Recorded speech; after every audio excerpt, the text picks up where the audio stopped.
This is the third book in the Wild Robot series, The Wild Robot Protects by Peter Brown. Super excited that it is out now. Chapter 1, The Sky. Our story begins in the sky, with a bright sun and puffy clouds and a large flock of geese. After spending the cold months at their southern wintering grounds, the geese were migrating back to their northern home. They flew in a perfect V formation, and leading the way was a graceful young goose. The leader kept his eyes forward, constantly searching for bad weather or airships, but the sky was clear of any trouble. Towns and roads and meadows and rivers passed beneath the geese as they flew. Far ahead, where the land met the sky, the dark blue line of the ocean gradually came into view. The ocean grew closer and closer, and then the flock was soaring above a sandy beach and out over the water. An island appeared in the distance. Another island appeared, and another. The geese spent a few days hopping from island to island, munching on dune grass and resting their wings. Then they took off for the last leg of their journey. Cargo ships were powering through the waves below. This part of the ocean was a shipping lane. It was crawling with huge vessels, each making its own migration to the next seaport. The geese flew high over the ships, and soon all they could see was water spreading to the horizon in every direction. Hours passed before the geese spotted the familiar rocky shapes of their home island. They quickened their pace. Now they could see the mountain and the forest and the white slash of the waterfall. And now they were flying over the coastline. Now they were circling over the beaver pond. The flock glided down to the pond and splashed onto the surface. They floated there, quietly cleaning their feathers, until below the water their webbed feet started paddling, and they swam to shore and waddled onto a pebble beach. While the others made themselves at home, the leader wandered into the forest by himself. He followed a path through the undergrowth, passing old trees and mossy stones and thick brambles, and he stopped in a small clearing. The goose honked loudly and listened for a response. Silence. And then the forest began to move. A cluster of ferns shook, and the ground bulged up, and chunks of dirt tumbled aside, and there, standing in front of the goose, was a robot. Reader, you and I would have been terrified in that moment. It's not every day you see a robot burst up from the ground.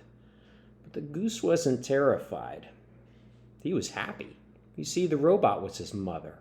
He fluttered onto her shoulder, and then the two of them spoke to each other in the language of the animals. "I've missed you, Ma," said Bright Bill, the goose. "Welcome home, son," said Roz, the wild robot. Chapter 2, Reunion. Roz and Bright Bill, mother and son, were eager to catch up, and they immediately started talking about all that had happened over the winter. But their conversation was interrupted by the sound of little claws scampering through the treetops. A tiny voice was muttering, "Bright Bill's back, Bright Bill's back, Bright Bill's back." Then a squirrel came bounding out to the tip of a branch. "Hello, Chit-Chat," said Bright Bill to the squirrel. "How have you been?" But Chit-Chat had come a long way, and she was out of breath. Wind rushed from her mouth, and she held up her paw as if to say, "Hang on a minute." When she was ready, the squirrel unleashed the following flurry of words. "Bright Bill, I'm so glad you're home. I always worry about you when you're gone, which is silly because I know you're clever and tough, and I'm also clever and tough, so I hope you don't worry about me. Oh, right, you asked how I've been? Well, I have some very exciting news, which is that I am now a mother. Can you believe it? I have 3 young kids, and I can't wait for you to meet them." Chit-Chat jabbered on and on and on, and the squirrel's jabbering voice caught the attention of nearby creatures.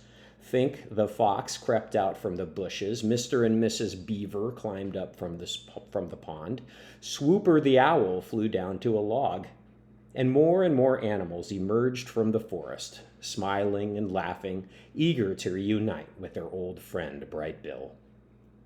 And then a screechy voice called out from afar. The voice was repeating something over and over, but nobody could make out the words. Roz and the animals hurried to the edge of the forest just as a seagull named Gale appeared in the sky. She was frantically squawking and flapping toward them. Gulls were rarely seen so far inland. Something had to be wrong. And as Gale flew nearer, her words became clear. "Help! Help! Help!" Chapter 3. The Seal. The gull swooped past the crowd of creatures and cried, "Help, Roz! Follow me!" And then she swung back around the way she had come. Roz started running and Brightbill started flying, and together they followed Gale north across the island and down to the rocky shore. Seabirds and otters and crabs had gathered on the rocks, and lying in the middle of the gathering was a seal. His nose was bleeding. His eyes were swollen shut, and Roz knelt and inspected his injuries. From the seal's mouth came a weak voice. "The poison tide is coming." "I do not understand," said the robot. "I was hunting in the north with my friends and family when we noticed a shimmering patch of water," said the seal. "We were curious, so we swam over, and then we felt the poison. The shimmering water burned our mouths and our noses and our eyes. I couldn't see, and I called out for the others, but nobody called back. The poison tide kept washing over me, and the pain was too much. So I turned and swam for my life back into clear ocean water, and I just kept swimming for days until I arrived here." "What is the poison tide?" said the robot. "Where did it come from?" But the seal couldn't answer because he suddenly erupted into a fit of coughing. The animals exchanged nervous glances as the seal coughed and coughed. Everyone wanted to help him, but there was nothing they could do. When he finally stopped coughing, the seal hardly had enough strength to speak. "Please," he whispered, "I want to feel the ocean." Very carefully, Roz lifted him up, carried him across the rocks, and released him into the shallows. The touch of salt water against his body brought a faint smile to the seal's face. It was too hard for him to speak, so without saying a word, he slowly swam away and disappeared beneath the waves. Chapter 4. The Nervous Animals. Each day before sunrise, creatures came out from their homes and headed to the great meadow in the center of the island. That was the site of the dawn truce, where everyone could safely get together and chat about the latest island news. Ordinarily, the dawn truce was a cheerful occasion, but on this day they had very serious matters to discuss. Gale fluttered onto a rock and screeched, "The poison tide is coming! The poison tide is coming!" Mr. Beaver grunted, "Pull yourself together, Gale. You'll cause a panic." Fink barked, "Why should I care what happens on the ocean? I live on dry land." Swooper hooted, "Because the land and the water and the air are all connected." Other animals began calling out, "We'll be fine. This island has everything we need." "I don't even like the ocean." "But what about our friends on the coast?" And the animals grew louder and wilder until they were silenced by the robot's booming voice. "The seal might be right," said Roz. "There might be a poison tide spreading through the ocean, but I do not think it will reach our shores. I think we are safe." Roz was cut off by Nettle and Thorn, the bears who were sister and brother. "Oh, you think we're safe?" growled Nettle. "I want to know we're safe," snarled Thorn. "I understand your concern," said Roz, "but of the creatures here, only the migratory birds and I have ever left the island, and we know that the ocean is truly enormous. It seems highly unlikely that the poison tide will spread through the whole ocean and find its way to us. The poison tide does not worry me, and it should not worry you either."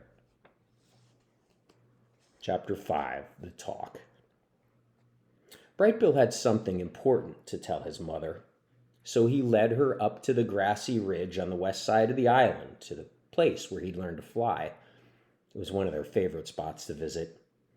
The goose was a fast flyer, but the robot had no problem keeping up thanks to her new body. You might remember that Roz had been designed by a woman named Dr. Molovo.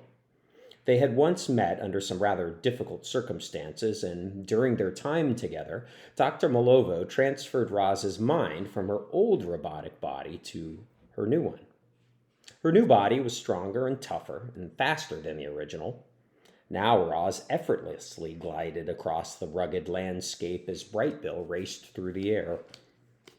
Before long, they were standing at the crest of the ridge, facing a grassy hillside that sloped down to the ocean.